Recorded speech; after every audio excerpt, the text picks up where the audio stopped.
Each year, Microsoft Research hosts hundreds of influential speakers from around the world, including leading scientists, renowned experts in technology, book authors, and leading academics, and makes videos of these lectures freely available.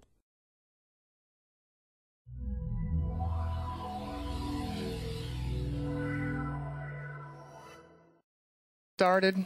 I think people will trickle in, but first of all, thanks for coming to the Rock and Roll Earthquake and Disaster Preparedness talk, or Shake, Rattle, and Roll, as Steve Kramer put it. First of all, we just want to welcome Steve Kramer from the University of Washington.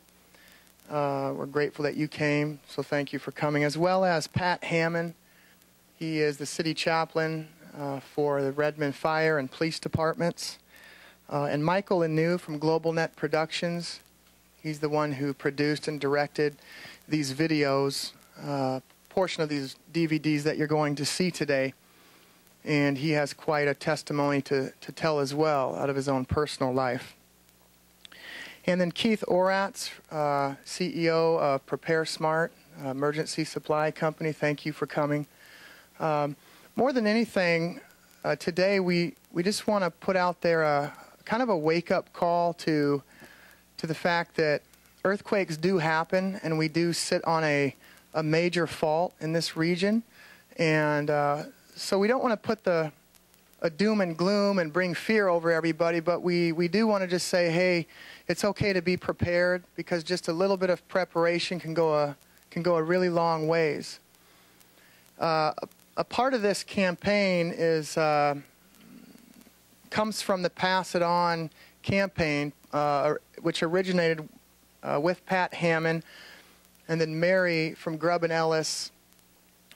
She had trained a majority of floor captains some time ago, and so this is a part of that presentation. It's an extension of the Pass It On campaign. So the whole goal is to educate somewhat, both of what are earthquakes, what do they do, what can we expect, and then move into the practicals of how can we best prepare, ranging from survival kits to your home safety, work safety. So with that, I'd like to turn it over to Professor Steve Kramer.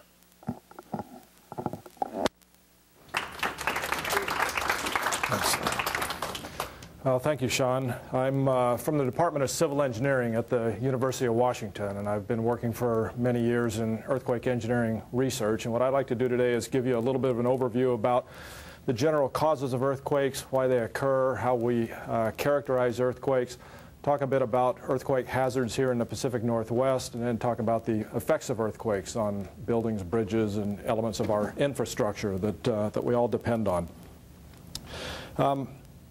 To get started at the very basics, here's the Earth from the outside, and here's a cartoon of what the Earth looks like from the inside. It's characterized by a temperature gradient. The center of the Earth is very hot, outside of the Earth is much cooler, and so you have this gradient that occurs from hot to cold as we go from the inside of the Earth to the outside of the Earth. And geologic materials, like most materials, expand when they get heated up. And so you have this unstable situation of dense material on top of lighter material. And so that tends to cause the material to circulate around. And we see this all the time in simple process of convection when we boil water. Well, the crust of the Earth is doing the same sort of thing, but on a much longer time scale, or the mantle of the Earth. The inner part is warm, the outer part is cool, and you get these convection cells that occur over periods of millions and millions of years. So a very different time scale than what happens when you boil water. But nevertheless, there's material that's rising up in the center of this diagram, and it moves to the side. And as it moves to the side, it puts a stress or a traction on the bottom side of the crust of the Earth, and it tends to drag the crust around. And that process has broken the crust of the Earth up into a series of plates. There are 6 big continental-sized plates, and then there are a series of smaller subcontinental-sized plates. The one that's most important to us is called the Juan de Fuca plate, which is found right here off the coast of Washington, off the western coast of Washington. It's trapped between the Pacific plate and the North American plate.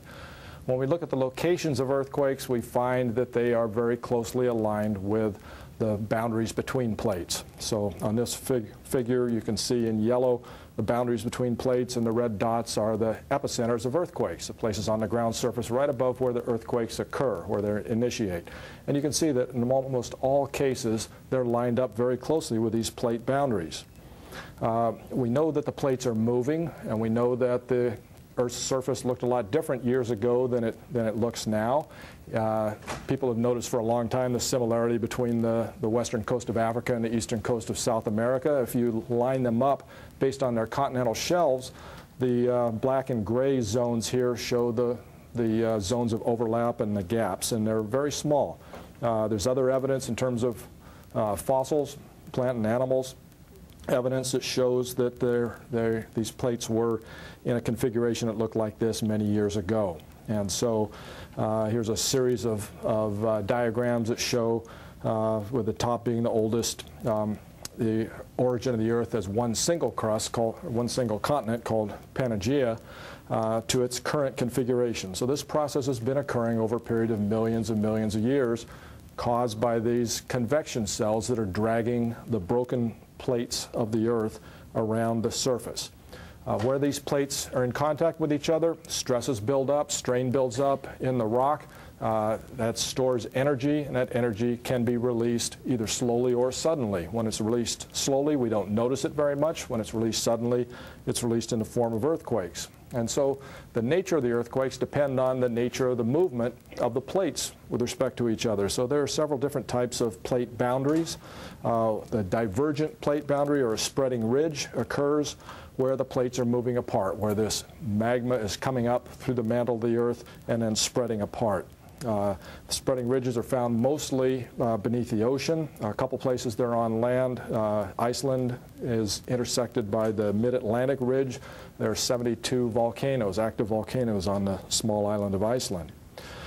So new crust is being created at these spreading ridges, and the diameter of the Earth is staying about the same, so crust has to be consumed somewhere, and it's consumed where plates move towards each other in the form of subduction zones. And typically what we see is that the oceanic crust is denser than the continental crust, and so it moves down underneath the continental crust. And so you have a situation like this, where one plate is subducting or plunging beneath another plate, usually the oceanic plate under the continental plate. And that's what's occurring off the coast of Washington. The Cascadia subduction zone occurs where the Juan de Fuca plate is subducting beneath the North American plate. And so this cartoon shows at least approximately the orientation of these plates. So you can see a spreading ridge here in where the Juan de Fuca and Pacific plates are moving apart from each other. This material in the Juan de Fuca plate moves over slowly with time. It cools off, and eventually it plunges down beneath the North American plate. The final type of plate boundary is where the plates are moving side by side, essentially. These are known as transform fault boundaries. The most famous of these is the San Andreas Fault in California. The faults are nearly vertical. You can see them, at least down in California, very easily. There's not much vegetation, and the relative movement of the crust has kind of wrinkled up the surface of the Earth, just like you'd wrinkle up a tablecloth if you put your hand on it and moved one side relative to another side. When we look at a closer view, we talk about these plate boundaries as faults, and there are different types of faults. One is called a normal fault, and the picture popped up a little faster than I expected there.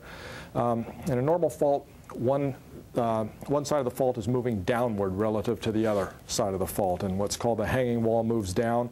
Here's an example of one down in Nevada in a relatively small earthquake, but I always tell my structural engineering colleagues that this is the greatest example of structural engineering I've ever seen. You've got a structure here that was maybe 20 feet or so away from about an 8-foot offset, and it didn't look any worse after the earthquake than it did beforehand. So that's good structural engineering.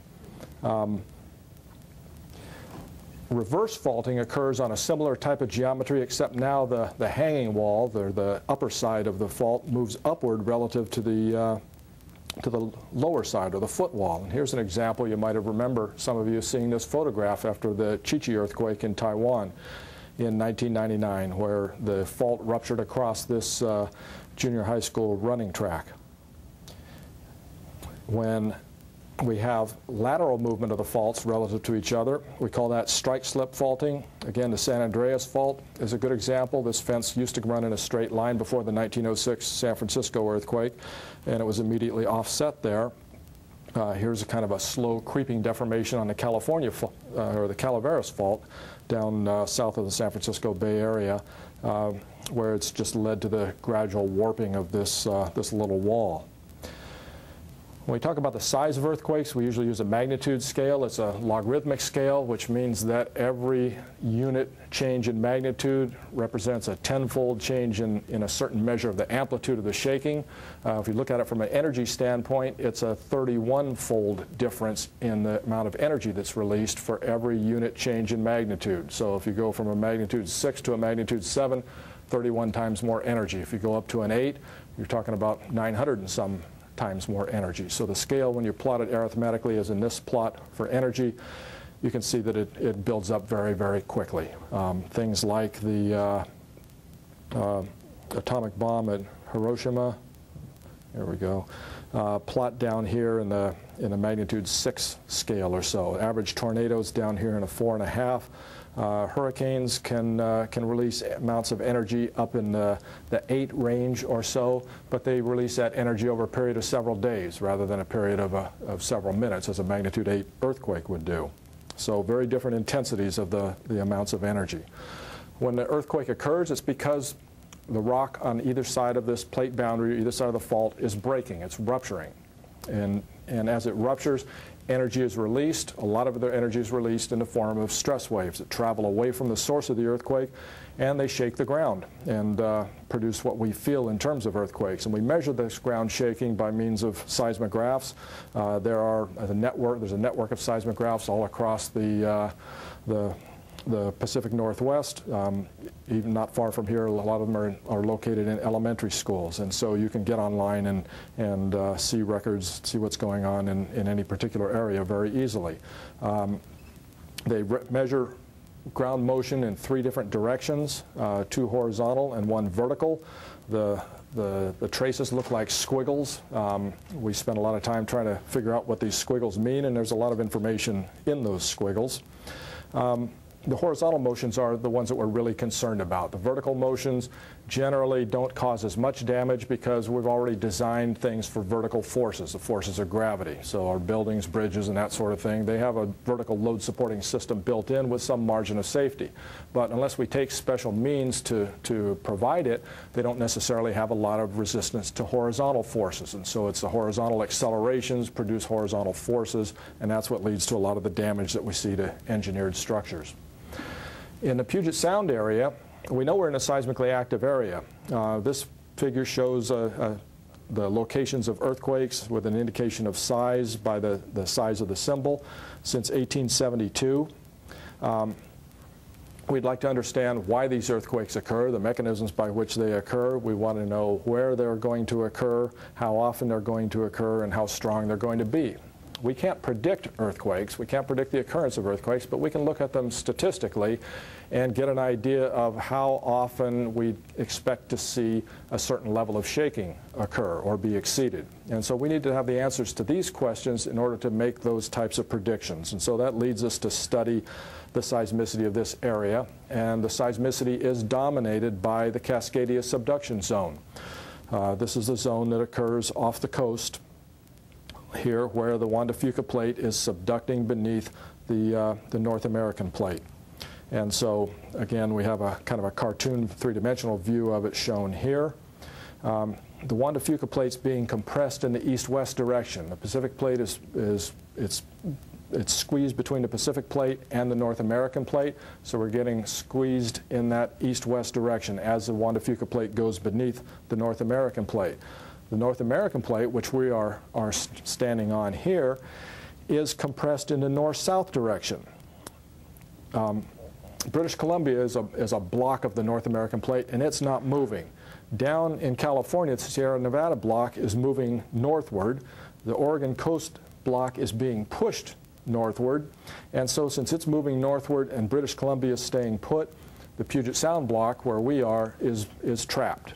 and so it's getting squeezed in the north-south direction. So you've got east-west compression down at depth. Near the surface, you've got a north-south compression. It's a very complicated stress state, and it leads to a complicated pattern of faulting. It's not as simple as things are down in California, not to imply that they're necessarily very simple down there. But we know that we have, as a result of all of this, three main sources of earthquakes in this area. We have crustal sources in shallow faults in the North American plate. Within the top 25 kilometers or so. We think that they can produce earthquakes of magnitude up to about 7.4 or so. So pretty good sized earthquakes, particularly if they occur at a shallow depth. The biggest example is the Seattle Fault, which we now know and I'll talk about later. We think that it produced a magnitude 7.4, somewhere between 7 and 7.4 earthquake about 1,100 years ago. We also have the Cascadia subduction zone. Rupture along that subduction zone, which would occur at the worst from the southern part of British Columbia all the way down to the northern part of California, about 1,100 kilometer long stretch, averaging about 90 kilometers wide, could produce an earthquake with a magnitude up to about 9.5. That is way above anything the San Andreas Fault is capable of producing. That would be a big earthquake. Okay? How strong would the shaking be here in central Puget Sound? Probably not extraordinarily strong, but what we would notice is it would go on and on and on for minutes. And that would lead to damage in and of itself. Then we have this third kind of earthquake that are referred to by different names, but probably as a Benioff zone earthquake or an interplate earthquake. They occur at depth where the Juan de Fuca plate starts to dive down more steeply beneath the North American plate. And this has produced the earthquakes that many of us have experienced here in this area. 1949 was a magnitude 7.1 down around Olympia. The 65 Seattle-Tacoma earthquake was kind of between Seattle and Tacoma, a magnitude 6.5, and then we had the Nisqually earthquake in 2001, a magnitude 6.8, all fairly deep, and so the shaking they produced at the ground surface was not particularly strong. So this figure shows the relative locations of these. We've got our crustal sources up here at shallow depths. We've got the subduction zone earthquakes that occur primarily offshore, off the coast of Washington, and then we've got these deeper events that occurred, like the 49, 65, and the Nisqually earthquakes occur below Puget Sound, but at a considerable depth. So these past earthquakes, the 1949 Olympia earthquake produced a fair amount of damage, caused this landslide down by along the Tacoma Narrows. Caused damage to lightly reinforced masonry structures, the sort of things that we see happening very frequently in earthquakes. Another unreinforced masonry structure and a very lucky homeowner. Damage to chimneys is very common. It doesn't take a lot of ground shaking to cause a chimney to be damaged. In 65, down in Olympia, the Burlington Northern Railroad tracks were taken out by a relatively small landslide. As landslides go, it's pretty small, but if you came around the corner in a train, it would be big enough, I think. More falling masonry. You see bricks falling to the street and crushing cars. Very, very common. Liquefaction of soils here caused some damage out at Harbor Island and port facilities. The Nisqually earthquake, only a few years ago, so I think almost all of us that were here in the area would remember that one. February 28th, magnitude 6.8, pretty good sized earthquake, but it was at a depth of 52 kilometers, 30 miles or so. And so the level of shaking was not very strong, really. Here in where we're standing here, probably about 3 to 4% of gravity was the horizontal acceleration. That's a common way that we measure the strength of ground shaking. And that's not very strong. That's about 10% of what we typically design our buildings for now. A measure of intensity is shown in this diagram. It's referred to as an instrumental intensity. On a kind of a sliding scale. Here's a comparison of the instrumental intensities on the same scales from the Nisqually earthquake with the 1994 Northridge earthquake. Both about the same magnitude, but you can see that the intensities were very, very different, and the amount of damage that was produced by these two earthquakes was very different. The difference is the Northridge earthquake ruptured almost all the way up to the ground surface. And in the Squally earthquake, same amount of energy being released, but being released 50 kilometers down, it spread out, and so the intensity of the energy reaching the ground surface was much lower, and consequently the ground shaking was lower. It was also a different type of earthquake, a different mechanism. Above you see the size and the frequency of aftershocks from the Northridge earthquake, and here in the Squally we got 2 lousy aftershocks, magnitude 3.4, so bad news for people like me. But this kind of earthquake, which occurs, we've seen it about every 30 years occurring, and we expect those kind of earthquakes to occur about that often. They don't produce a lot of damage. They knock down buildings or knock down pieces of buildings in Pioneer Square, but they're old buildings, they're deficient, and our inventory of those types of buildings is diminishing. What everybody's concerned about is the big one, this subduction earthquake, where we have certain factors that conspire to cause a lot of energy to be stored and a lot of energy to be released very suddenly. When we look at the Juan de Fuca subduction zone, the Cascadia subduction zone gives all indications that we could have a very large earthquake, very similar to subduction zones where we have recorded other earthquakes in other parts of the world, but we haven't seen any earthquakes in the Cascadia subduction zone. Not even small earthquakes. So there's a couple possibilities here. One is that we're getting an aseismic movement, a steady sliding of the Juan de Fuca plate under the North American plate. The other is the Juan de Fuca plate is stuck and energy is being built up, and that energy would be released very suddenly. The first scenario gives us small frequent earthquakes. The second gives us rare but very, very large earthquakes. We don't have any evidence of the first, but we don't have any direct evidence of the second. However, if these plates were stuck in that second scenario, what we would find is that the plates would be deforming, and right around the coastline we would see the ground being uplifted, and if they were then released, then we'd see the ground move down. We would see subsidence along the coastline. So is there any evidence of this? Well, there is evidence, and a fellow named Brian Atwater with the U.S. Geological Survey, works out of the UW, spent years paddling a canoe through a bunch of estuaries along the coastline, and he's found buried peat deposits, physical evidence of the ground surface subsiding, being suddenly dropped, in some cases as shown here being covered up by tsunami deposits. He's found drowned forests where trees' root systems had been plunged downward very suddenly into brackish water, and it killed them quickly. So he's found this subsidence evidence at all of these locations shown by the triangles, and he's able to date those things and find that they occurred at certain instances of time. And so this was Brian's diagram. It's I guess a geologist version of Excel making plots. But it shows the locations in time of these big events that have occurred, big subduction zone earthquakes, about 7 of them over the last 3,500 years or so. Tsunami evidence. In Japan, about 304 years ago, I guess now, there was a large tsunami. And the only explanation for that tsunami, after all other things have been ruled out, is a large subduction zone earthquake on the Cascadia subduction zone. So now we think that we have a locked portion of this subduction zone that's shown by the dark gray area. There's some evidence that it may extend out further to the east. That's an important point as far as trying to predict what levels of ground shaking would occur here in the central Puget Sound. And so we have gathered more information. We now have good information that this fault is capable of producing earthquakes, and that it has produced earthquakes in the past. Large magnitude, a lot of energy being released. It's some distance away from us here, so the shaking's not going to be extraordinarily strong, but it will have a very long duration. So that's the big one. And usually everybody kind of relaxes when I say that, but then we move on to the bigger one, which from the earthquake standpoint is represented by the Seattle Fault. We've known for a long time that the Seattle Fault existed, but we didn't know until very recently that it's capable of producing large earthquakes, and that it has produced large earthquakes in the past.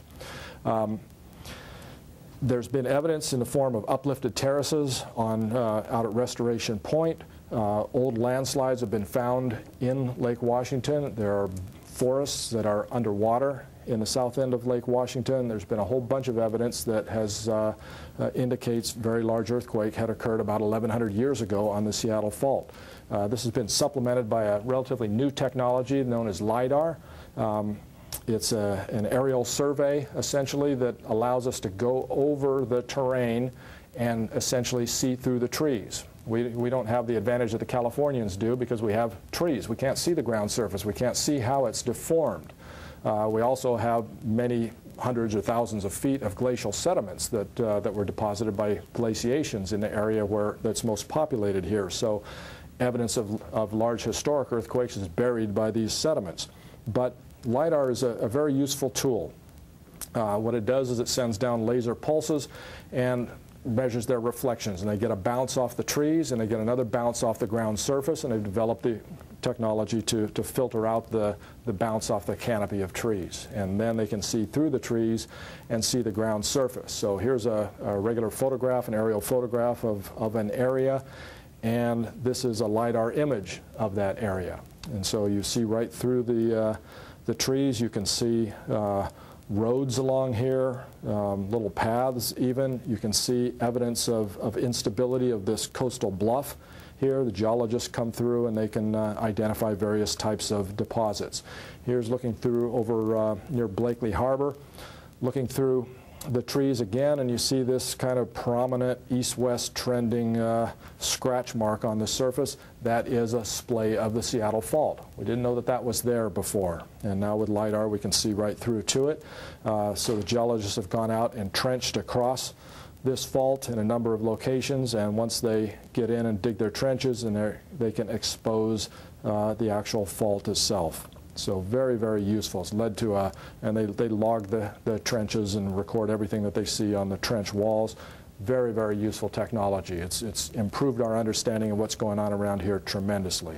And so the Seattle Fault now, we've identified a number of splays of this fault that run in an east-west direction, kind of just south of the downtown Seattle area, south of Elliott Bay, coming across, catching Mercer Island, and then moving off into Bellevue, and eventually out into the Cascade foothills where we kind of lose it.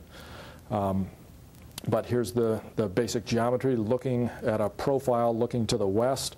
We see that this north-south compression that I mentioned before causes this southern portion to be pushed upward and over the more northern portion.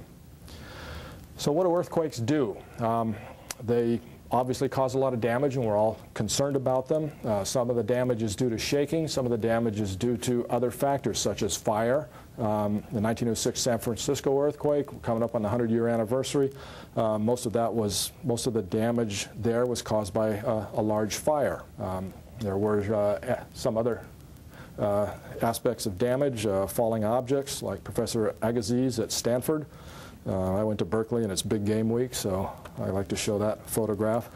In 1964, Niigata, Japan, right along the Showa River, soil liquefaction occurred and caused a tremendous amount of damage.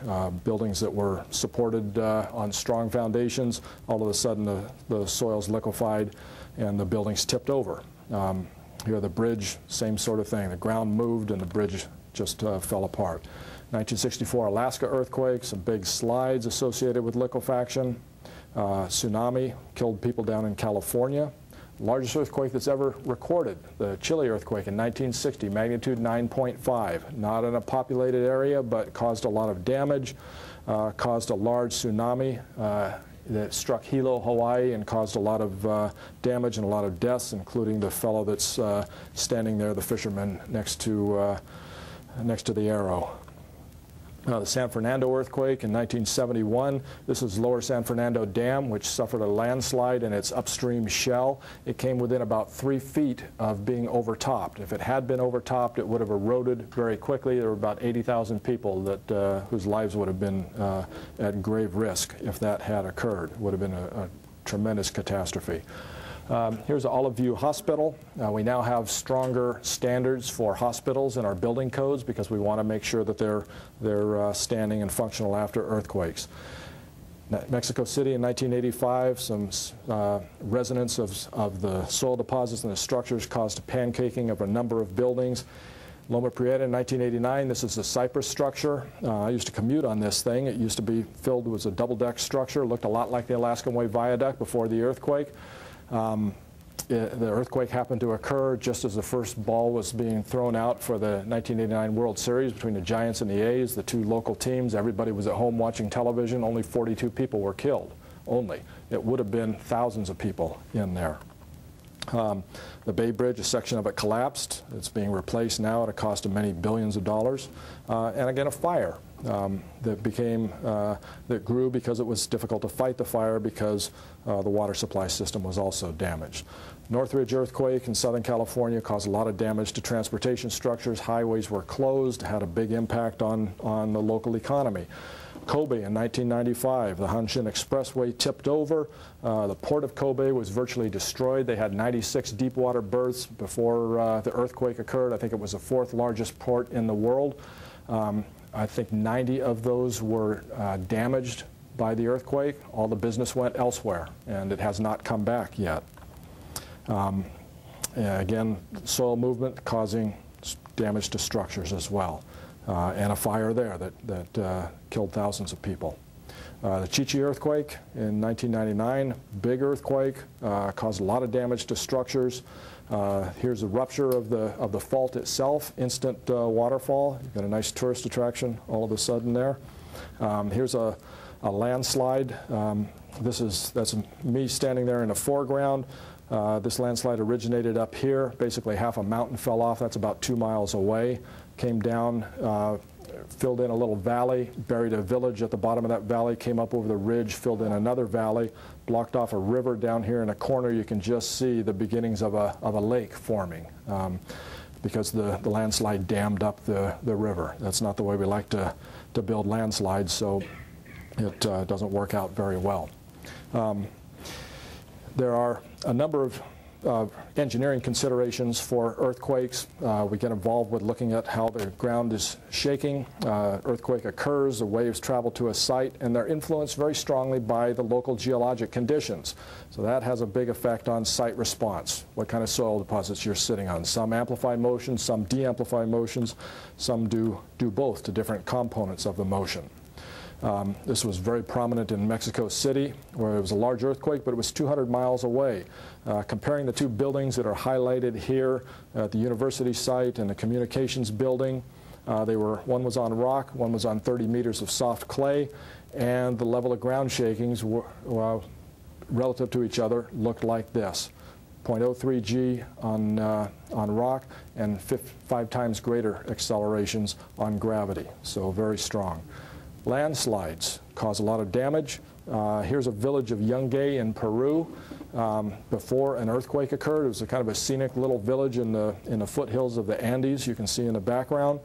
You can see the church at the back of the square on the left, the white masonry building. You can see some palm trees here. This was before the earthquake.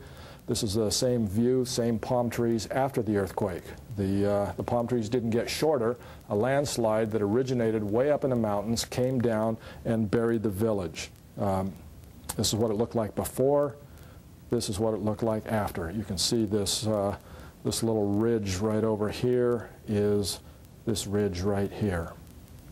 So incredible damage occurring there. Here's an aerial view before and an aerial view afterwards. This material just came down and buried things. About 25,000 people killed there. Again, in Taiwan, large earthquakes occurring down in Central America. This is a problem that we see very frequently in large earthquakes. We've seen some small earthquakes or small landslides associated with local earthquakes in Nisqually, down by Capitol Lake. A little slide occurred there. The material flowed out into Capitol Lake along Highway 101. These were more nuisances than anything else, but in a larger earthquake they could become much, much more serious. Soil liquefaction, I showed this slide before from Niigata. Buildings tipped right over. Moss Landing down in California in the Loma Prieta earthquake, less dramatic but still damaging to smaller structures on soils that start to move. Along Deschutes Parkway, we had liquefaction. Caused damage of the parkway, had to be repaired. Obviously no loss of life here, but it was expensive to fix this thing. That's in 2001. Here's the same view in 1965 following the Seattle-Tacoma earthquake. Same kind of damage. They did a quickie repair there, and then they saw the same thing happening again some 30 years later. Sunset Lake down at in Tumwater, again, landsliding occurred. Liquefaction occurred along in the area south of the old Kingdome, or south of Safeco Field, along the railroad tracks in the Nisqually earthquake. See a number of situations where evidence of liquefaction has occurred. High water pressures build up in the soil, washes it up to the ground surface, and leaves it in the form of sand boils or sand volcanoes. Sand volcanoes never killed anybody, but the kind of movements that are associated with the weakening of the soil that liquefaction produces can cause big landslides and cause tremendous amounts of damage. Here's a column that used to be supported on a concrete footing in a basement of a building down in a Soto area, and the column's just hanging there now, so not doing much good. Our earthquakes affect structures. We get concerned about various levels of performance of structures. Some owners would like to preserve immediate occupancy, keep their building occupied, no disruption to business. Some would just like to have life safety, nobody killed. Here you see some buildings that are very heavily damaged. They probably need to be knocked down, but the buildings didn't collapse, nothing fell off the buildings. Here's some that you would call, they achieved collapse prevention, but they're right on the borderline of collapse. But nevertheless, that has been a standard level of design, considered acceptable design with our current building codes. Yes? At the upper floors of this building, we see the corridors tilt a couple of degrees at the intersection. Is that for earthquake prevention? I don't think so. I don't think so. I'm not sure why that would be. Could be related to settlement or other issues, but a couple degrees usually is not going to do much for earthquake prevention or earthquake damage mitigation. When we look at the loads on structures, we get these vertical loads. As I mentioned before, they usually don't cause as much trouble. The ground does shake vertically, but it also shakes horizontally. The vertical seismic loads are resisted by the basic gravity load resisting system. It's the horizontal loads that cause damage, and they can cause structures to do something like this, and that's what we try to avoid. What you see is these joints between the columns and the beams tend to rotate in a situation like this. The chords that would be represented by diagonals get longer and get shorter.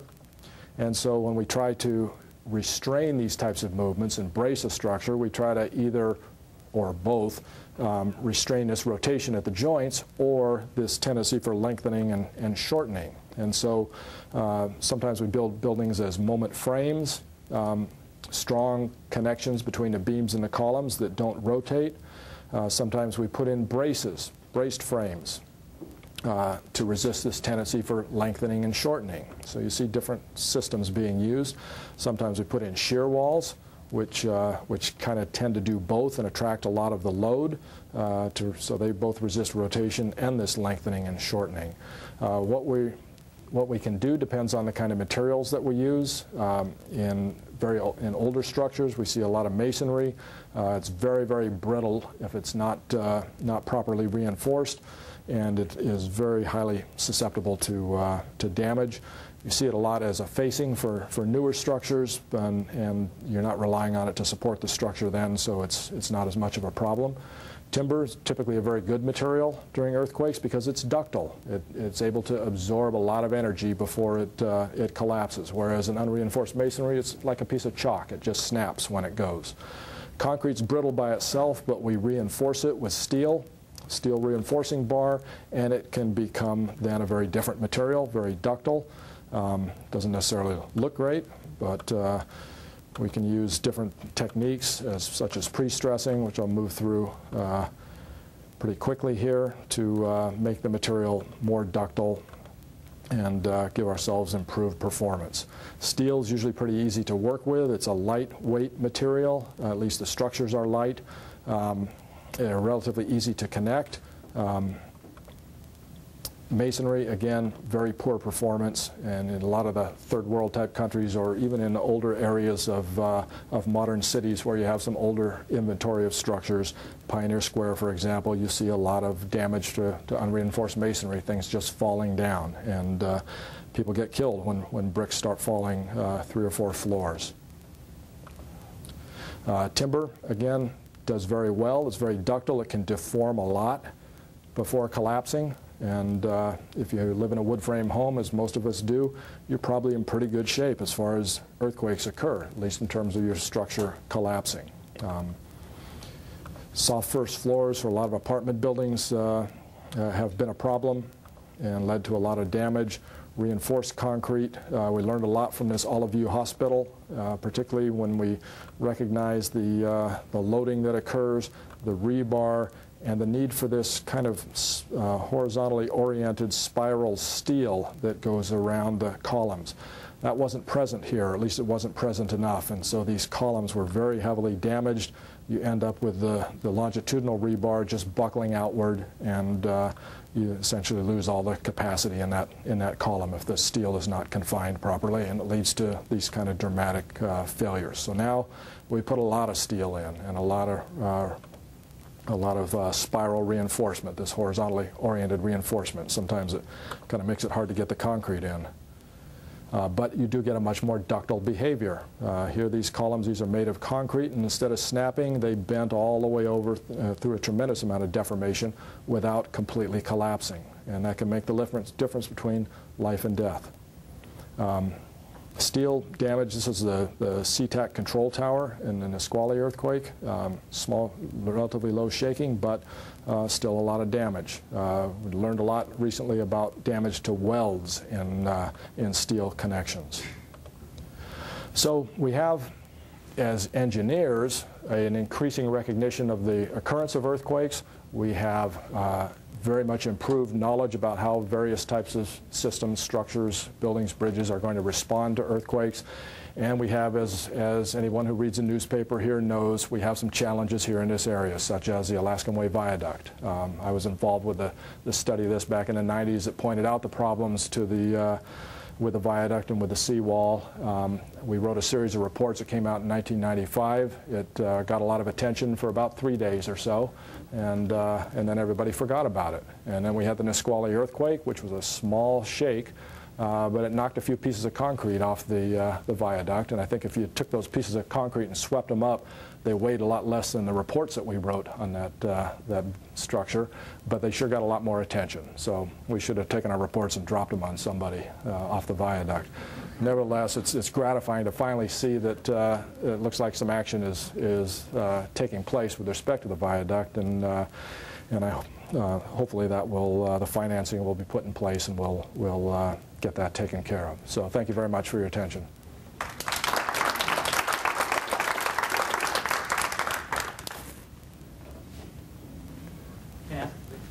Sure. When do you know, can you sort of say for a particular area liquefaction occurs rather than sort of, the ground going up and down? Well, we can certainly identify soil deposits that are susceptible to liquefaction. We know pretty much where they are in this area, and there are a fair number of them. You need a soil that's loosely deposited, that's saturated, so you find it along rivers, along coastal areas where the water table is very high. When liquefaction occurs, the mechanics of liquefaction is a very complicated process, and it becomes very difficult to predict with great certainty how the ground is going to be deformed. You have all of the natural variability of soils, and so we have to use some pretty empirical methods typically to make our predictions of what the effects of liquefaction are going to be. But we are improving these things, and every time we get a big earthquake, we run out and try to collect all of this damage and document it so that we can improve our predictive models. So we have numerical models that we use to make these kinds of predictions, and we work hard to calibrate them against observed experience in actual earthquakes so that we can make better predictions of liquefaction. But it is a problem that we can predict in advance given some level of shaking, and it's a problem that we have tools to mitigate, so we can do them. It can become expensive in certain areas, like along the seawall.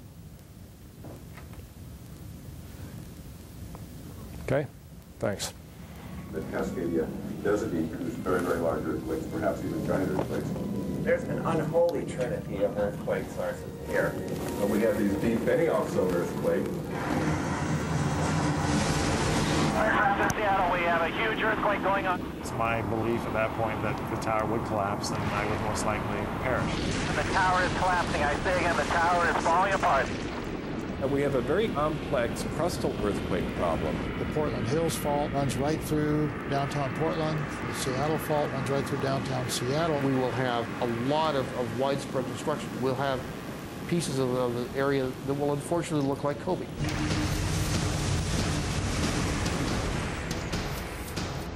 A subduction zone earthquake affects virtually 1,000 kilometers of coastline at once. It's going to affect the entire Pacific Northwest, from Vancouver Island to Northern California. The ground is going to shake for 2 to 4 minutes along the I-5 corridor, and it'll be an enormous event. It will be accompanied probably by a seismic sea wave or a tsunami. There will be severe damage and loss of life, much as the Alaskan earthquake did in 1964. Just totally awesome, uncontrolled power. Truly thought, well, this is the end of the world. These losses are so large that they would affect the entire social fabric of the Northwest.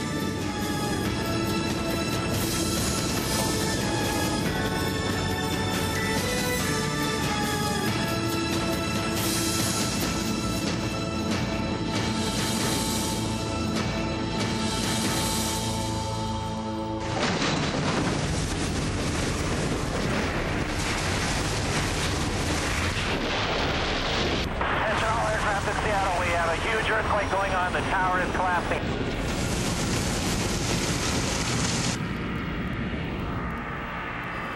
In just 30 seconds, the 6.8 Nisqually earthquake injured hundreds of people, damaged thousands of homes, and caused almost $2 billion worth of damage to western Washington. But this earthquake only hints at the region's vulnerability to seismic catastrophe. Nearly 2 decades of research reveal that Cascadia will experience earthquakes as large as humans have ever witnessed. Scientists say the next giant earthquake could strike at any time. It will rattle an area 700 miles long, from Northern California to southern British Columbia. The shaking will affect all the major population centers: Vancouver, Seattle, Tacoma, Olympia, Portland, Eugene, and all of them will undergo a considerable amount of damage. This worst-case scenario is part of a seismic triple threat facing Cascadia. Besides a massive region-wide subduction zone earthquake, new evidence reveals that dozens of shallow faults could cause catastrophic damage in metropolitan areas. Deep earthquakes, like the 2001 Nisqually event, make up the third part of this triple threat. They're the least damaging, but most common in the Puget Sound area. One of the problems with the Nisqually earthquake was that it was a wake-up call, but in a sense I think people got the wrong message from it. Nobody lost their lives and the damage was not major. And I think people came to the conclusion that the safeguards that were in place were adequate. But in effect, they did not get the earthquake that they have to plan for. What people have seen isn't anything compared to what they'll see if the Cascadia subduction zone earthquake goes on up the west coast, or if something like a major fault, like the Seattle fault, slips under a major metropolitan area like Seattle.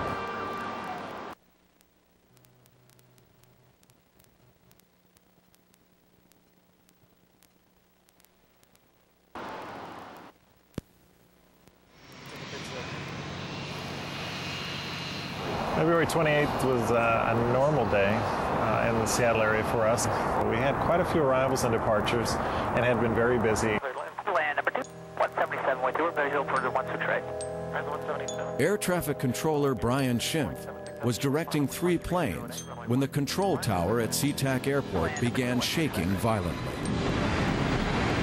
All right, we got an earthquake going on here in Seattle. Everybody hang on, folks. I thought, okay, this is an earthquake and it's not going to be a big deal. And I just put my hands on the console for a minute to steady myself a little bit.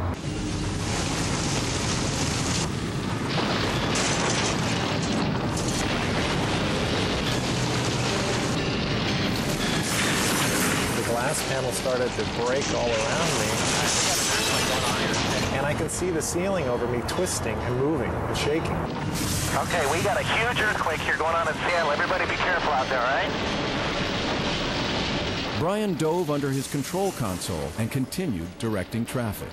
All right, everybody on Seattle Tower, I want you to use extreme caution. The tower windows have collapsed here. Asiana 272 heavy, turn left here, hold short of runway 16 left, remain on this frequency. Everything that was hanging over my head was on its way to the ground.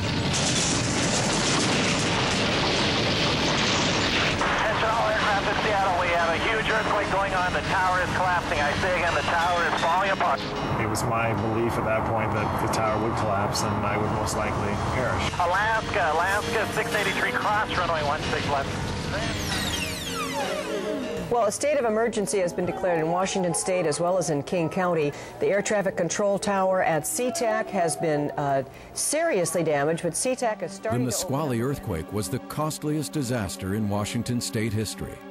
It buckled roadways, toppled chimneys, dislodged building facades, and nearly destroyed the dome of the state capitol. The federal government received 41,000 applications for assistance, 3 times more than any other disaster in state history. This earthquake would have been capable of killing a number of people, and in some extent there was damage that could have killed people, and we're lucky it didn't. The Nisqually earthquake was centered 37 miles deep beneath the surface of the earth. Quakes like it struck Puget Sound in 1949 and 1965 and caused several deaths and hundreds of millions of dollars in damage. They are known as Benioff quakes, after the scientist who first described them. They're caused when the sinking Juan de Fuca plate cracks under heat and pressure. But the Nisqually earthquake certainly was not the big one scientists say will occur when the whole subduction zone slips and causes continent-sized chunks of the Earth's crust to lurch and heave. And this earthquake wasn't big enough to really do a whole lot of damage. So interestingly enough, for a lot of people, it reinforced the idea nothing happened. I hadn't prepared. They say it was a big earthquake. I hadn't done anything. I don't need to prepare. That does bother us some, and I think we have to make the case that we dodged the bullet on this type of earthquake. The total weight of the roof, I've been told, is 100,000 pounds or 50 tons. And they were supported by 8 of these, of which 6 of them fractured above this level, and the other 2 had fractured down here. So they said we were seconds away from it coming down on top of us. So thank the Lord the ground stopped shaking when it did, or we would have been in big trouble. To his surprise, Brian survived the shaking, and he emerged from the crumpled tower a changed man. I feel very lucky that I and my coworkers survived this earthquake, and that the rest of the region did not experience what I had just experienced, because had they, we would have been faced with truly an incredible disaster.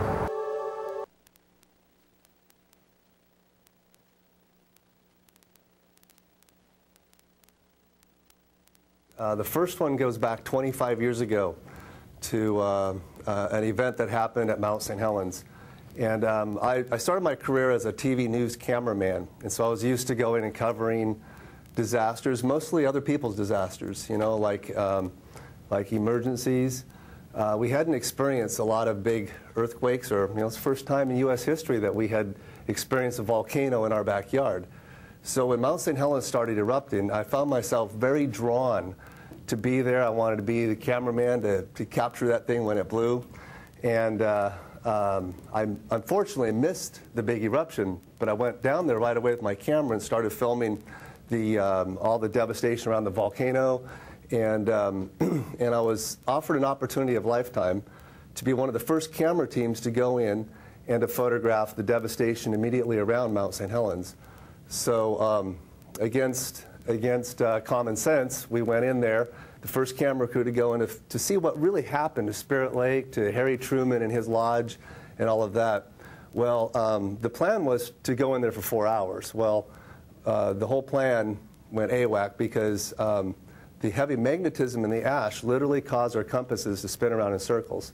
So we got disoriented, got lost, and we were forced to spend the night there. And then that night, Mount St. Helens erupted in the second largest eruption. People heard the blast 200 miles away. We didn't hear it at all. It shot right over our heads. And then for 7.5 hours, it rained volcanic ash on us. And I thought, this is it. We're going to be buried just like the people in Pompeii. And that was my wake-up call. When Mount St. Helens did that to us, you know, as TV news, we think, you know, we come in, we cover these disasters after the fact. But here, we were trapped in there, and we were miraculously rescued 4 days later. So we had a lot of time to think about what was going on there. And also, it was a real life-changing experience for me because I was 20 years old then. And when you're 20, you think you got it all figured out. You think you know everything. But that really humbled me. That whole experience did. And so the next several years, I tried to put the pieces together about what had happened at Mount St. Helens. How did this event catch us off guard, and could it happen again? So started looking into the other volcanoes, like Mount Rainier and Mount Hood down by Portland, and Mount Baker up here, and started to look at that there's a lot of volcanic unrest. And I also realized that a lot of the volcanologists were changing their focus to seismology, because it was that process, the subduction process that we've been looking at here, that is actually fueling all of these cascade volcanoes. And that got my attention, especially when I heard about these magnitude 9.5 earthquakes that we could someday have here. And looking at the infrastructure, looking at all of this, I felt like this is a really important story to be told.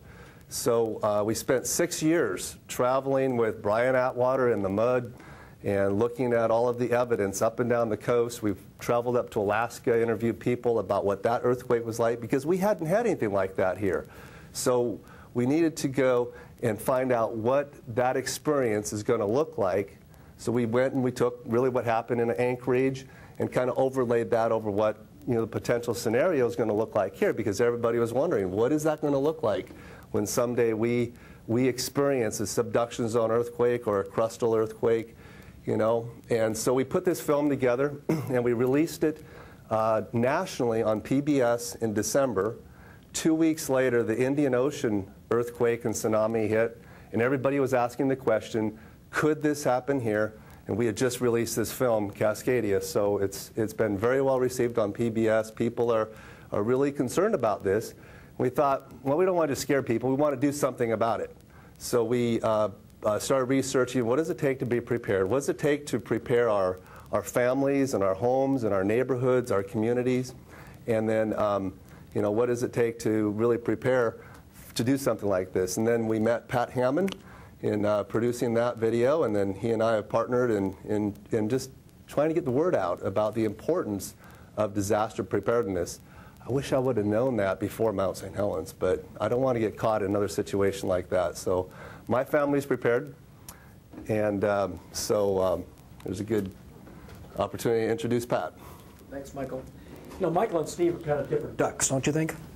They get excited about getting up on a volcano and taking pictures and looking at dirt and rocks and temperatures and engineering. I'm concerned about, am I going to be confident, am I going to be comfortable, and am I going to be available to help others if there is this dire earthquake that we talk about, or if there is another major disaster.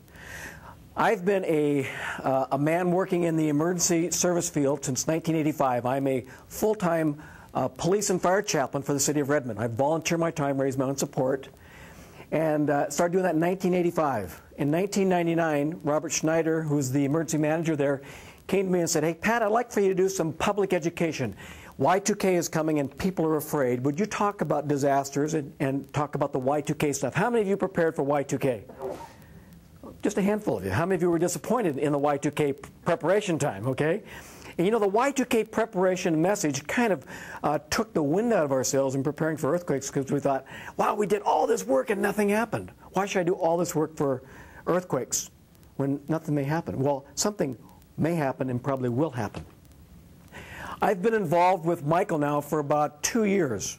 And as I was doing disaster preparedness education in the city of Redmond, I found that going out and making presentations as a professional in auditoriums to groups of people, bringing in PowerPoint presentations, bringing in hundreds of pieces of handouts and flyers and brochures, I found that it was like selling insurance to teenagers.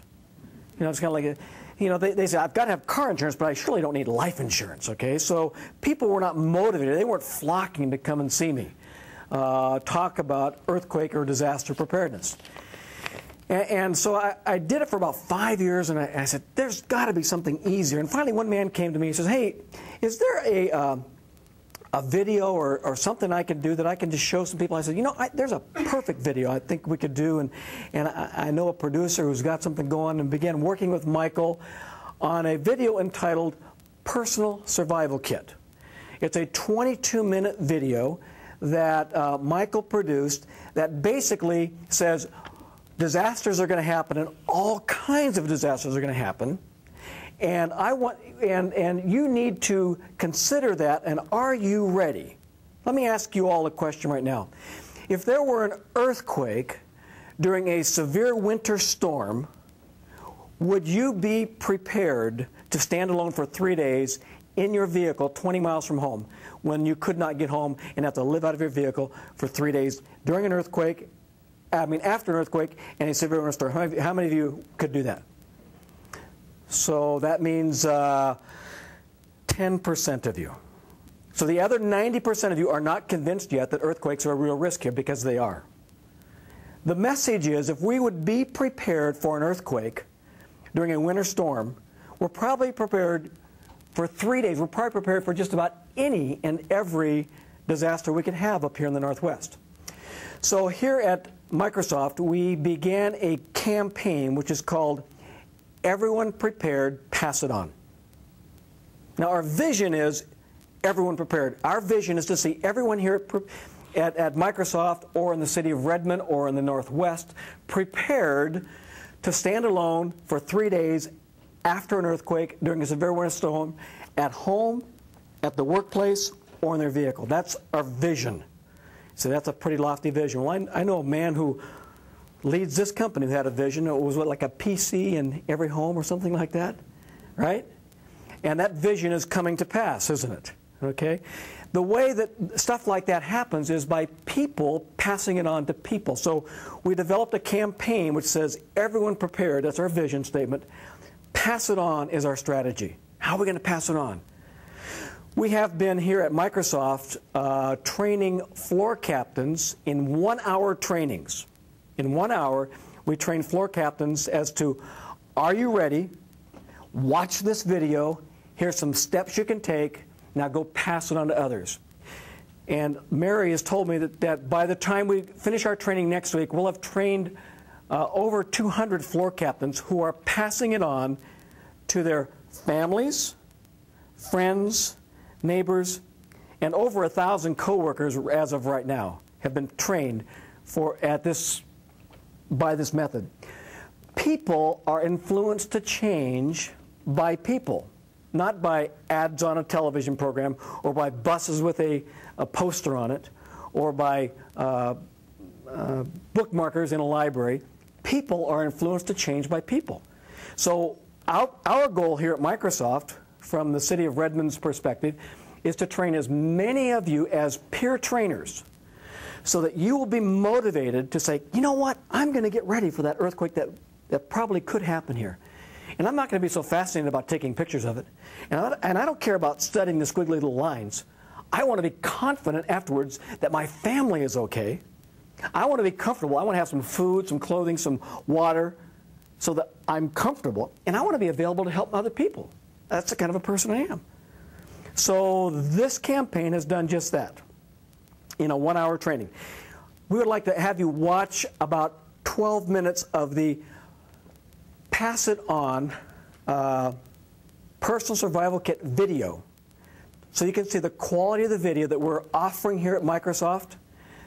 We want to ask you to buy videos for yourself, 15 bucks. If you buy one of these videos for 15 bucks, you can take the little handout that you've been given that looks something like this, that summarizes all the to-do things, and you can pass it on to your own family, friends, and neighbors. If you believe what Steve said, if you believe he's telling you the truth, you believe what Michael's passion is all about, getting the information out to you in a good format, this at-cost video plus this one piece of paper could guarantee you that you would be comfortable after an earthquake.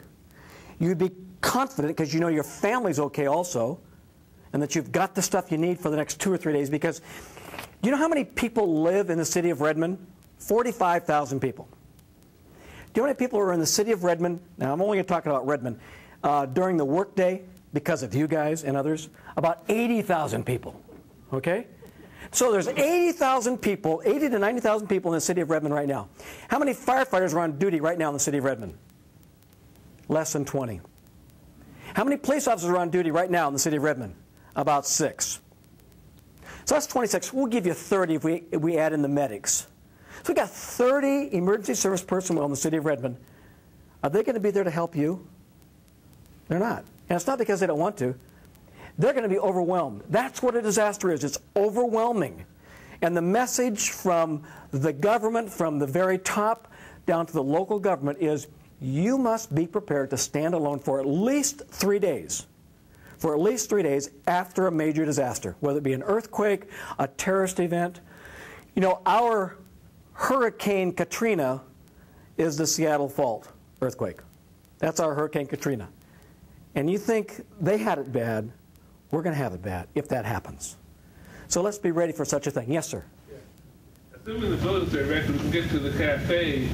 Do we know whether the food will be unlocked and we can get stuff over there? That may be, there may be food here in the building, but our message is for us each individually, personally, be prepared in your car, at your home, at your workstation, that you could stand alone. Let's watch the video and see what we mean by that.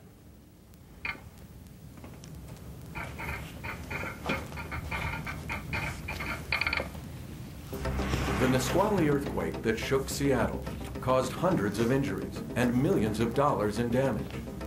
But while destructive, it pales in comparison to the superquakes that will strike the region. Scientists say Cascadia, the 700-mile-long area stretching from Northern California to southern British Columbia, has the potential for earthquakes among the largest in the world. And we know that there are pieces of our infrastructure that will not do well with this long, sustained shaking. But even a massive earthquake is survivable. You do survive these things. There is not mass destruction. There's significant destruction. There's a lot of displacement, a lot of economic loss. But with understanding the problem and a thoughtful approach, you can really improve your chances to both survive and prosper after an earthquake.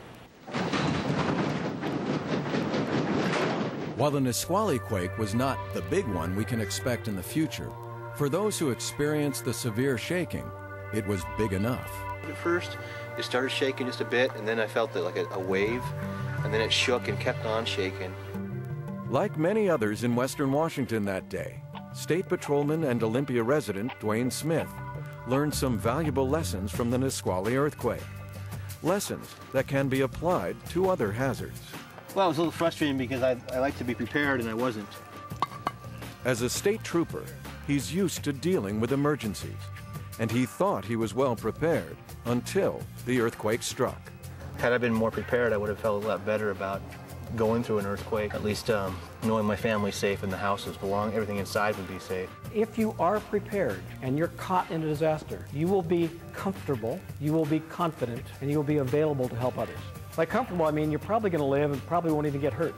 But you'll be warm, you'll have something to eat, something to drink, and you'll have some information. You'll be confident that your family members and your loved ones are okay because they too are prepared.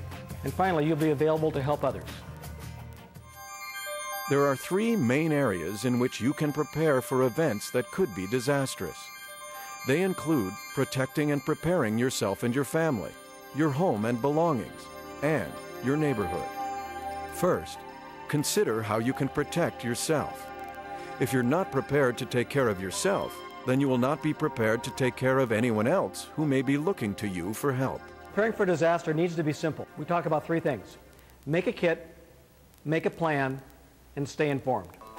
When it comes to making a kit at home, the reality is you need food enough for 3 days or longer. You need enough water, 1 gallon per person per day in your household. Keep emergency kits on hand in a place you can easily access. And in the emergency kit, just things like flashlights, a whistle, another emergency blanket, a little knife, a snap light, green for 12 hours, a lot of little emergency drinking water, real light, small, but it meets the requirement for you to drink. In here, this is just stuff that you can just buy typically at any store. Lots of canned foods, like things like proteins, chicken in a can. I've got corn, bread mix, just a lot of things that you wouldn't typically use, but when you are in a survival mode, you'll use quite a bit. And then one of the things you want to make sure you do is as you dig through this, look through this at least once a year. Make sure it's updated, that you're not going to go way out of date. In putting together a kit, keep it simple, keep it practical. Keep it something that you have fun doing. Well, basic things, if you really want to stay healthy in there, would probably be a good load of carrots, a ton of water, and if you want a snack, you could maybe have a green apple and some kind of candy that you might like most. Disasters can strike anywhere, anytime. You need to be prepared no matter where you are, at home, at work, in your car, even in public places. At work, it's a good idea to keep small emergency kits at your desk containing basic items like water, energy bars, a flashlight, batteries, radio, first aid kits, and other personal supplies like prescription medication. Have supplies on hand for at least 3 days. Individuals, employees need to have what we call a grab-and-go bag. A backpack or a small handbag that is quick and easy to just grab during a disaster, to at least get them going or to at least sustain them for 72 hours. I'd like to show you my car kit, my urban backpacking survival kit after a disaster. I keep in a backpack in case I have to walk away from my car. I also keep my hiking boots in my car because walking in dress shoes, if I had to walk 10 or 15 miles, I just couldn't do it. In my backpack, I also keep my change, my spare change for using a payphone. Gloves, these are construction gloves, work gloves in case I have to move debris. Got some wool gloves to keep me warm. My radio, it is battery operated, no batteries, solar and generator powered. Got just a tarp, a simple tarp, just to keep me dry and out of the elements. I keep water in these small little disposable pouches. Here's my energy bars, my first aid kit, got myself a little bit of stew. This is my survival kit in case I have to live on my own, away from my car for 3 days. Meet with your family twice a year to review emergency plans. Conduct earthquake drills such as drop, cover, and hold. Drop to the floor and take cover under a sturdy desk or table. Hold on until the shaking stops, which in a subduction zone quake could last more than 4 minutes. Don't stand in a doorway or go outside during an earthquake.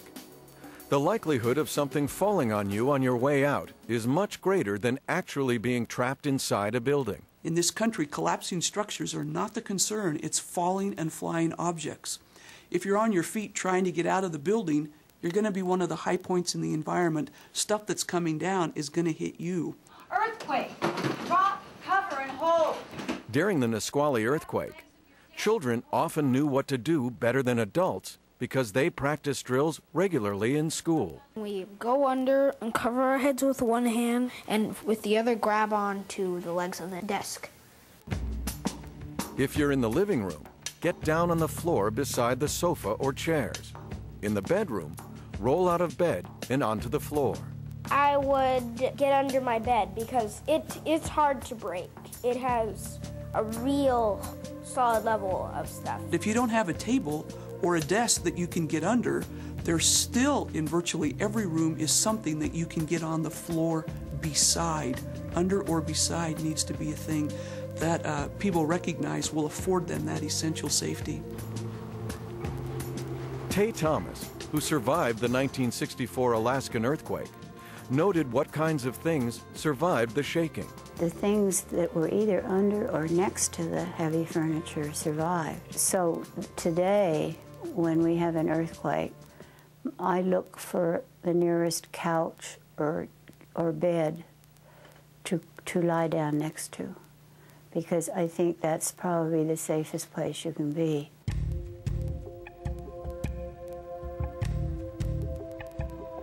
After any event, assess the situation and determine whether you should stay where you are or evacuate. Listen to a battery-operated radio for instructions. A NOAA Weather Service radio gives warnings and information on all hazards. For airborne threats, like chemical, biological, or radiation, move upwind from the impacted area and find shelter as quickly as possible. Once inside, shelter in place. Turn off all ventilation. Go to an interior room and seal vents, doors, and windows with duct tape and plastic sheeting. If you become exposed, wash thoroughly and seek medical care. For earthquakes, wait until the ground stops shaking. Most buildings will be safe to stay inside. If your home is not safe, then evacuate. If you're on the coast and the ground starts shaking, move inland and head for higher ground to avoid potential tsunami waves. Immediately following a disaster, an earthquake, you want to check yourself to make sure that you're okay. You want to check the rest of the family members or those nearby to make sure that they're okay medically. Then you might want to check the building to make sure it's structurally safe. Check the utilities, make sure you don't see any electrical problems, water flow, or gas problems. Know how to turn off the gas, water, and power to your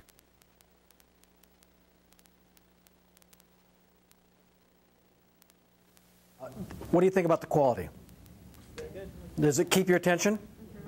And that's just the personal survival stuff. It doesn't talk about how do you prepare your neighborhood, how do you prepare in your home. In 22 minutes, there's enough motivation there and information for you to say, you know what, I'm going to do something about this. Just from what you saw in the video, from what you've heard from Steve, from a little bit about what Michael said, has anybody been motivated to do anything today? Can you kind of, what have you been motivated to do? Yeah, start my own personal kit. Get your own personal kit. What to have at work? And at home? And how about in your car? I don't have a car. You have a car? Okay. Maybe a small kit that you would carry with you sometimes. How about over here? Something you've been thought about doing? Oh, me? Oh, yeah. Yeah, I know that you can go buy kits or you can make them yourself. I remember you told us that in the floor captain training. Excellent. That's right. You can either go buy kits or make them yourself. If you'll look at this piece of paper, if you got the stapled piece, it's the second piece of paper. If you didn't, it's basically 8.5 by 11 folded in half, and it kind of has all the important information on it that you would possibly want to get started. At the end of the video, I say something like this. If you don't do something about this message within the next 24 hours, chances are you're going to do nothing about it at all. You're just going to put it on the desk or on your dresser or throw it away next week, okay? But if you'll open up the inside of this little handout, you'll find that there's a list of things that you should have at home with little boxes that you can tick, tick, tick, tick, tick. There's also a little workplace basic kit, the lower left-hand corner. Top right, there's a vehicle kit. I brought my vehicle kit in for you to see. I have one with me that I made myself. I just didn't feel like I wanted to buy one. I wanted to make one. It probably costs you about the same amount of money to make a kit as it does to buy one that's already made. If you'll notice in the lower right-hand corner, I've given you a bunch of websites where you can go and shop online for kits that are already made.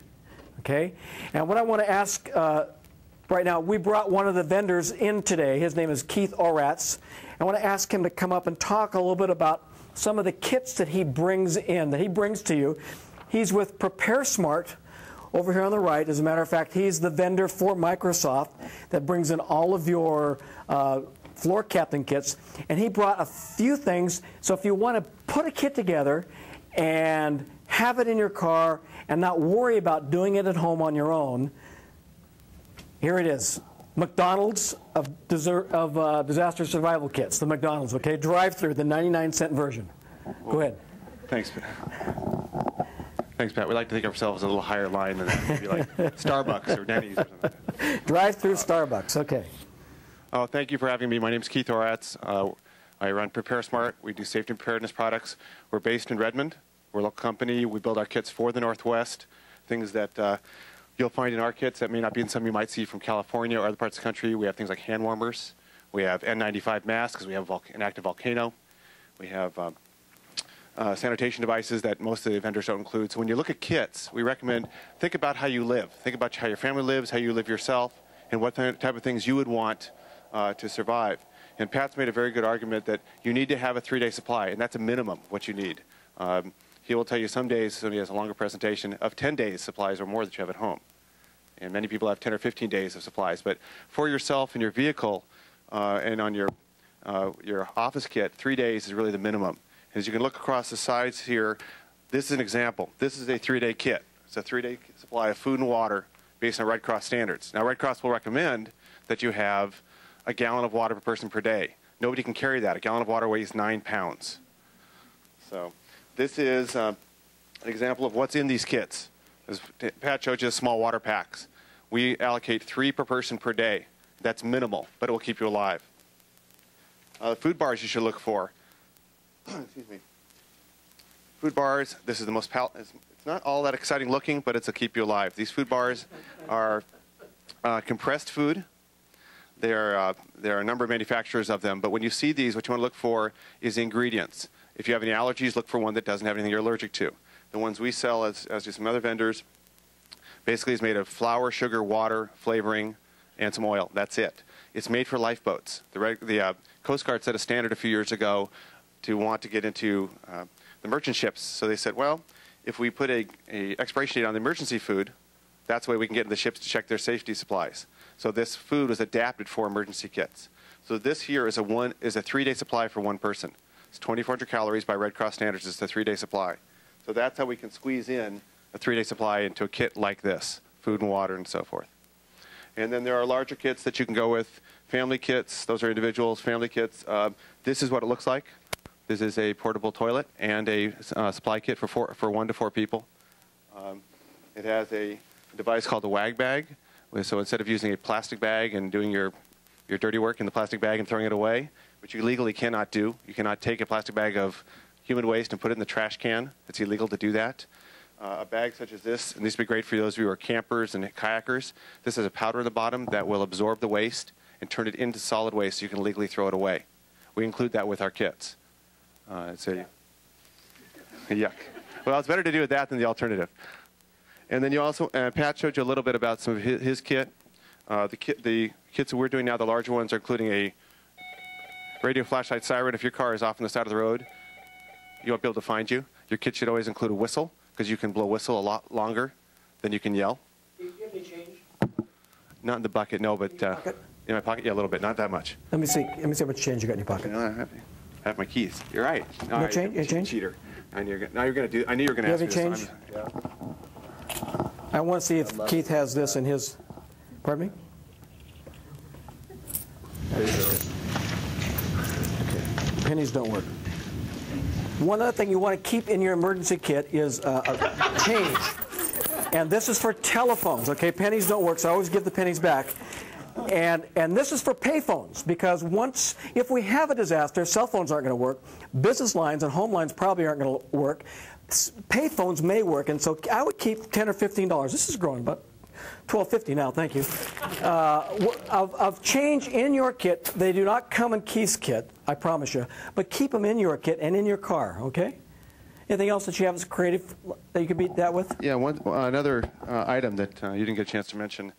This is called an on-duty 4-in-1 tool. It is what it looks like. It basically is a combination tool of a small pry bar, a little axe. So if you would, I hate to say this, but if you'd been in your attic in New Orleans, you had one of these, you could have got out of your roof, with the little axe. But the main function of this tool is a gas and water shutoff tool. This part does water, this is water, and the gas is here. So if you come home after an earthquake and you smell gas and you're concerned, you can go turn your gas off. This tool is made of aluminum and titanium, because if you put regular metal, like a crescent wrench or a pliers to a gas meter and there's a spark, you could have an explosion. So this is a very valuable tool to have. And the nice thing about or being made of aluminum and titanium, it will not rust. So we recommend to folks tie it outside to your gas meter or bury it, because it's not going to hurt anything. But if you come home after an earthquake and you don't smell gas and you don't think there's a leak, don't turn off your gas, because you can't turn it back on yourself. The gas company has to do it. So you may be back in your house and be waiting 2 weeks for them to come back and turn your gas on. So you have to think through things like that. I encourage you to go to Keith's website. Sean is going to be talking about some other links that are going to be up for you available. His website is in your handout there in the lower right-hand corner. If you look at the back of the handout that we have back here, probably all of the basic information and review points that you might want to review in being prepared, first personally, at home, in your neighborhood, with your coworkers. Because you are only as prepared as those who are around you. Is that true? Okay? Remember, a chain is only as strong as its weakest link. If one link breaks, everybody on the other side of that link is in trouble. So this is a message that we want to challenge you to pass on to others. Once again, if you will see Mary back there in the corner, okay? She's got one more training scheduled this year here at Microsoft, where you get the full Everyone Prepared Pass It On training. It's an hour-long training where you'll go away fully equipped and prepared to pass it on, or you can just buy the video today, $15 from Michael, and use this handout. Take it home, show it to your family, show it to your neighbors, talk about it with your coworkers, and now, where'd you go? Okay, Sean's going to talk a little bit about the links, and then I guess we're going to have a Q&A time for the four of us. Yeah, can I have the speakers come up, and they're gonna field some questions for these last 15-20 minutes if you have any. But before they do, on our ResNet site, for those of you who know what that is, if you don't, you can talk to me afterwards. But on the ResNet site, if you get on there, under the abstract, there's 2 links that have been added. And those 2 links, one goes to Prepare Smart, emergency supplies. All Microsoft employees get 20% discounts on all his supplies. 20%? We're giving it away. No, I'm serious. You're giving them 20%? I have to fight for 20%. And my advertising. And the other link goes to Global Net Productions, which will take you... I want 25% from now on. Okay. Which will take you to the to Michael's website, where you can find the videos, all sorts of videos. Actually, all his videos are there today, available for purchase. And so, yeah, that is on the ResNet site under the abstract portion, both on the home page and the player page for this talk. So with that, I'll turn it over to these gentlemen. You have any questions? Yes. What about the car radio that's already in the car? The car radio is good as long as you're at the car and your battery's good. It's good. What is your local AM station for disaster news? You all know? Cairo 710. Okay, turn to Cairo 710. Also, we highly recommend NOAA weather radios, and Keith has some NOAA weather radios. That is going to become the national standard. It's the state standard right now for disaster alerts and disaster information, the most current and up-to-date. You can buy them through Keith or places like Radio Shack, any electronic store, anywhere from $30 to $60. NOAA weather radios, NOAA. Anybody else? Yes, sir. Especially about the radio, I keep one at my desk. That's same encoding, you know. And if I'm understanding NOAA's website right, there's supposed to be a test every Wednesday. Every Wednesday at noon, I believe it is. I've never had it. Have you tested your radio?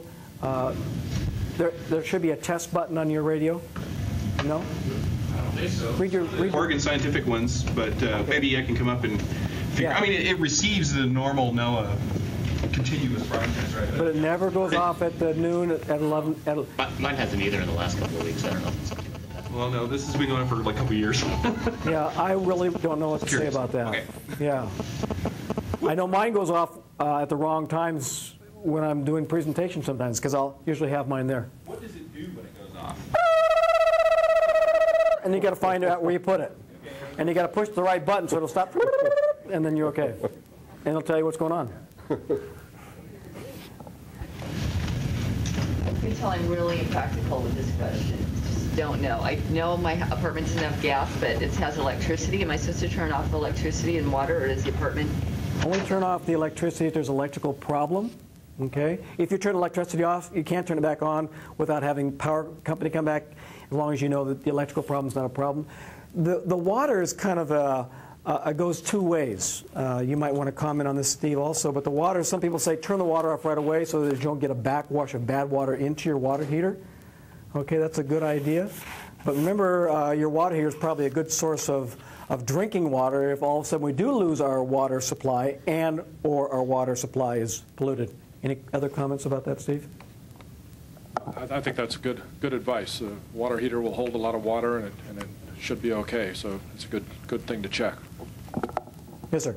I'd like to comment on that most water heaters are actually lined with glass, and in a strong earthquake, there's a very high probability that the inside of the water heater will rupture, as was my experience in the last earthquake that we had. I've been doing this training and presentation. I've never heard that as a cautionary measure. If you are concerned about it, turn on the spigot at the very bottom to see if any glass is coming out. Then you'll find out right away. Hey, there's glass in my water. I mean, there's glass in my water. That's right. Are gas shutoffs, earthquake gas shutoffs worth it? Are they expensive? Where do you go for those? Earthquake gas shutoffs, from my understanding, I'll let Steve comment on, are not recommended or discouraged. It's a personal choice. But remember, once they shut off, the gas company has to come back and turn them back on. And sometimes they can shut off for reasons other than an earthquake. Comment, Steve? No, I don't have anything to add to that, really. It does. I know my parents' experience in the Loma Prieta earthquake.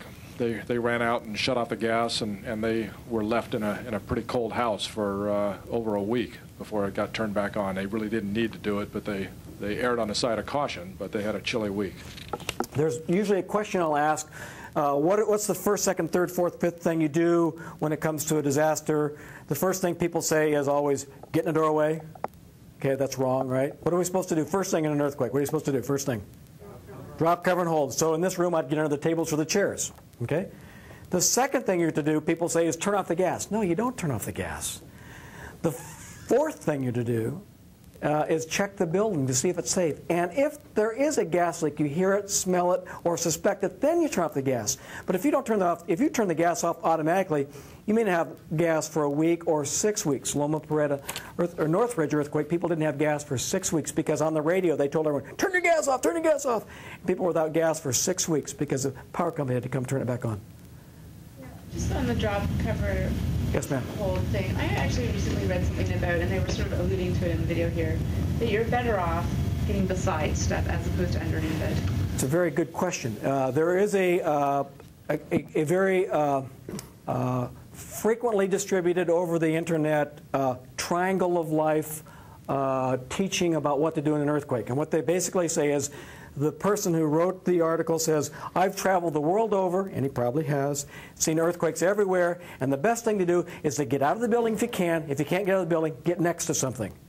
Well, that teaching is established for buildings that collapse and don't have the strength and structure of ours. And Steve, you probably want to comment on this, because he's an engineer. I'm just a chaplain. Okay, but the thing that's going to hurt us in the earthquake are things that are falling and things that are flying. Okay, your best bet is to get under something, and if you can't get under something, then get next to something.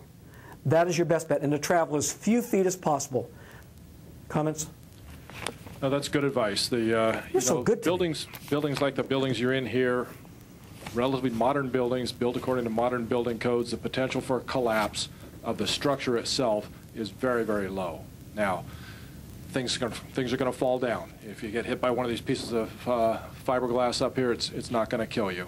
But you want to get next to something. People say get in doorways. You got to watch out because doors don't stay still during earthquakes. They swing back and forth, and people are getting hurt by the doors running to get in a doorway. So getting next to something substantial and being aware of what's around you and above you is very important. And if you can take some simple measures to secure things, then do it. You know, in your home or in your office. Remember, an earthquake is simply your building or home or residence shaking, and whatever's not attached is going to fall or fly. And look for things that are going to fall and fly and get away from them or fix them before the event. You had a question here? I know my husband works in the industrial area along the Duwamish Waterway, and I know that's a real bad area for liquefaction if it hits. How do we find out if, like, you know, I work in Issaquah at the Spanish facility, if that's anywhere near a soil conditions that might cause liquefaction or something? Is there a website I can look at, or a map or I can look at, or? Yeah, King County has maps, and they're available. You can, I don't know the exact link to it, but if you go to King County and kind of click your way around, you should be able to find maps that show various natural hazards, landslide hazards, earthquake hazards. They've got a whole variety of things, and it's pretty well organized so that you can see individual pieces of property.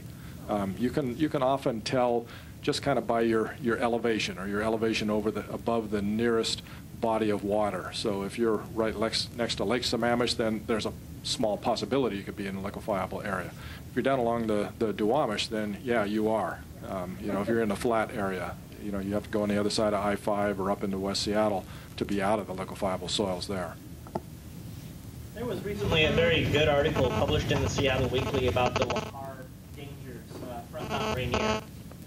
And the scientific research that is now available for the threats that are posed to the immediate area, especially the Seattle area, via route of the Duwamish River Basin, the Squally Basin, and all the way through Can Trenton and all of that. In the event of a large seismic earthquake, 9 point whatever it may be, obviously, we face the very real potential for some kind of a landslide event, Lahar event, triggered from Mount Rainier itself. I haven't heard anything. I mean, we saw some pictures about landslides that have occurred in other parts of the world, but there really hasn't been much of any discussion about potential Lahar danger that is you know, that we are at risk for in this particular area. Have you guys considered including that into the emergency preparedness plans for, you know, what could wipe out our entire area? You live in Pierce County? Say again? You live in Pierce County? Yes. Okay, so the best thing for you to do, you're going to get the fullest, and I've done training in Pierce County, you're going to get the fullest information from Pierce. We try to localize or regionalize the training. Pierce County Office of Emergency Management has great training and great information on Lahars and that whole system. And get involved in your local citizen corps also there. It'll be a strong organization. Wherever you live, find out about Citizen Corps, find out about the local initiatives that are community-based. Get involved. You're going to get information there. And finally, your Office of Emergency Management or the local fire department. Whatever you need, if you want to find out about liquefaction areas, call your fire department. If they don't know, they're going to find out because you are a taxpayer, you're a vote, and they're going to get you that information because you've asked for it. I guess the point of my comment was that Pierce County naturally is very aware of it because the majority of the county is at the base of Mount Rainier, but King County is not isolated from such an event.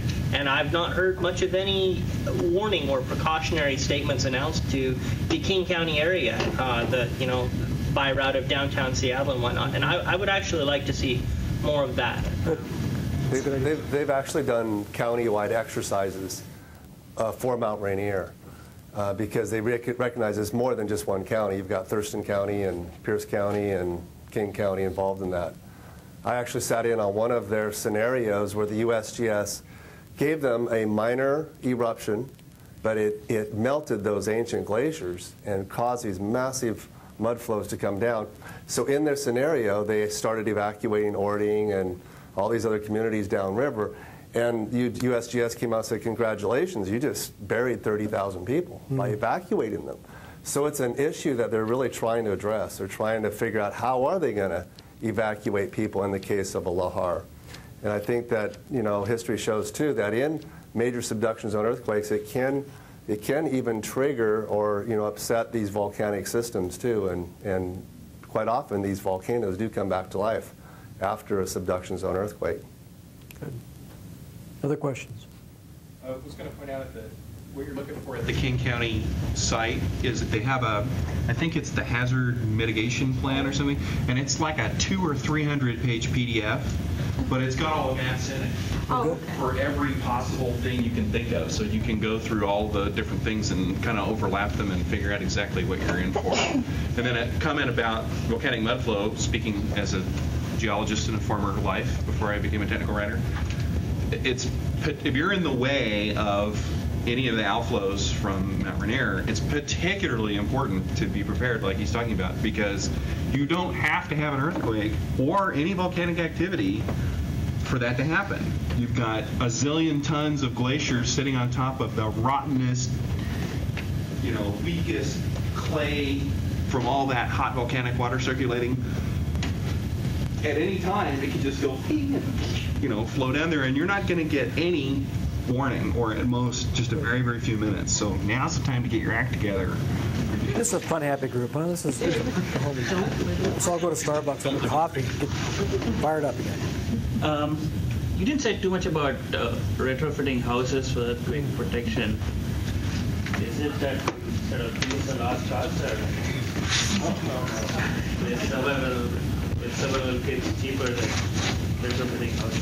Before he comments, I'll let you know that retrofitting is a part of this video. It's on the video, but we just didn't have enough time to mention on the video what the engineer talked about. There's lots of good information available on retrofitting, and depending on the type of home that you have and when it was constructed, in many cases there are very simple, easy, inexpensive things you can do to reduce your hazards quite substantially. Now, in the great majority of wood frame homes, potential for collapse and loss of life is very, very small. But there is potential for damage from fires, from unsecured water heaters and things of that nature. Strapping those up is not a difficult thing to do, and you can cut your risks tremendously by doing some of those simple things. So you can use some of the resources that are available here. You can get online and find very easily a number of websites that will show you the kind of information you need. And there are companies that go around and do these things as well. Some contractors do this sort of thing on the side, and for some it's a main business. When did the building codes change to where the houses had to be attached to the foundation? What year was that? 72? Oh, it was around that time. There have been a number of changes, and I don't get involved very often with residential type of structure, so I don't know that as well as I know things like high-rises. So, but the advances come in the building codes with earthquakes, because we learn things from each earthquake. Right. And every time there's a big earthquake, portions of the building code change, and things always go up. The forces go up, the cost goes up, but we have increased our knowledge tremendously from seeing what happens in earthquakes. Yes? What are the recommendations for getting home when it is time? If we're here at work and something happens and things settle down and the aftershocks have died down and people want to get home, there's obviously going to be gridlock throughout the neighborhoods. Are there any recommendations like keeping a bicycle handy, or maybe, keeping a bicycle in your trunk or one of the collapsible bicycles other than a good pair of walking shoes? Anything for being able to get home after something happens? Well, the first recommendation is be ready for 3 days. Okay, that's the first recommendation. Second recommendation is have an out-of-the-area contact number so people in your family can contact and say, I am 20 miles from home and I may not be home for a day or two. Because the first thought after a disaster, whether it's an earthquake, a lahar, terrorist event, is family reunification touching point. Have an out-of-the-area contact person. And then after that, you got to be creative as to what's right and good for you. It might just be, hey, sit back, relax, and take your time. Make sure you've got your supplies so that you can take your time and get home in a safe manner. Good question. Yes, sir. So there's a risk of a 9.5 on a coastal earthquake. So that would be like in Aberdeen, or like what would it be here in Seattle or in Bellevue or Redmond? Well, on the coast, it would be very strong shaking. It would go on for a very long period of time. The kind of levels of peak accelerations would be 0.6, 0.7 G or so. That means 60% to 70% of the acceleration of gravity, which means if I'm standing here weighing 210 pounds, I've got about 150 pounds of horizontal force that's hitting me in one direction and then hitting me in the other direction. It's going back and forth for for 3 or 4 minutes. I wouldn't be able to stand up under those circumstances. In this area, probably, depending on the soil conditions that you happen to be on, but say if you're in an area like this building, probably about half that. Okay, it would shake you around pretty good. It'd wake you up, and it would go on for a long period of time. Nevertheless, this building may be trashed.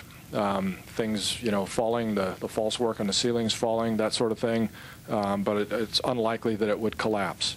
But the duration of the shaking is going to be, tremendous. And that, in Nisqually, a lot of people experience the Nisqually earthquake. Peak accelerations there, 0.03, 0.04, 0.05 G if you were on firm ground in this area. Not very strong, lasted for, 8, 9, 10 seconds, something like that. People always uniformly describe it as oh, it went on and on. And I don't think any of us know what on and on really means. The biggest I've been in is a 6.8. It was an aftershock of the Chichi earthquake in Taiwan, and I was there on a reconnaissance investigation, and that went on and on.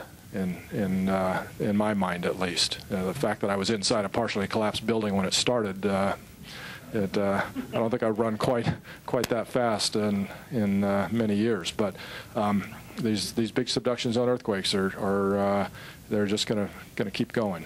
We're going to need to close down the questions and let you address the any of us afterwards, because Sean, I want to make one final closing comment. You keep hearing us talk about 3 days. Do you know why we say be prepared to stand alone for 3 days?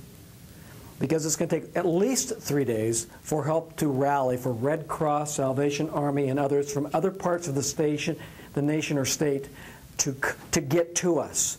Because our resources, the definition of a disaster is our resources are overwhelmed. We're on our own. It's not that Red Cross doesn't care. It's just that all of their resources are overwhelmed, and you're on your own until some help can arrive. Okay, so be prepared. 3 days, I'd push it to 5 or maybe 7. Then you'll be confident, comfortable, and available to help others. I'm just curious, how many floor captains do we have here today? You raise your hands high. Good. It's a good turnout. Thank you to all of you for coming, and thank you again, Keith from Prepare Smart, Michael from GlobalNet, Steve Kramer from University of Washington, and Pat Hammond, City Chaplain for Redmond Fire and Police. And as well, Mary Von Gator, thank you very much. She's with Grubb and Ellis. She's the one who has helped to initiate all of this.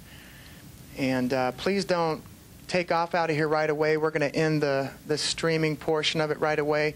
But you're welcome to hang out, get your hands on all the materials, look at everything, and feel free to come up and ask each of these gentlemen any more questions you might have. Mary, you had something? To the next Pass It On, and you're not a floor captain, you're more than welcome. Just let me know your alias. Bring them on. An invite. Okay, so report to Mary Von Gator if you'd like to go to additional training sessions after this. And thank you for coming.